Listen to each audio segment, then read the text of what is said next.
AI technology দিয়ে তারা ঘরে বসে কিবোর্ডের ক্লিকের মধ্য দিয়ে আমাকে এখানে শুট করতে পারে এখন রাইট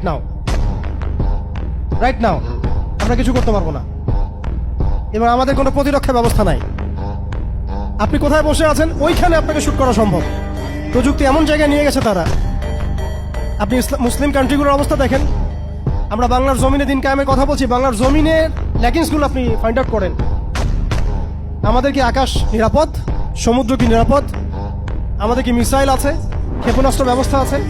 আকাশ প্রতিরক্ষা ব্যবস্থা আছে? আমাদের কি এরকম প্রযুক্তি আছে? আমাদের কি ইমানদার এমন মিলিটারি বাহিনী আছে কিনা?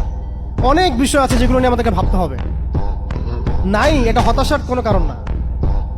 এবং আমাদের সব কিছুই লাগবে জরুরিও না, এটাও মাথা দিচ্ছি। নাই, অনেক কিছুই নাই, এটা হতাশার কোনো ব্যাপার না। এবং অনেক কিছু যে নাই, এটা আমাদের ভীরুতারও কোনো সুযোগ এখানে রাখার দরকার নাই। ঠিক আছে, যতটা সম্ভব আমরা অর্জন করার চেষ্টা করবো ইনশাআল্লাহ।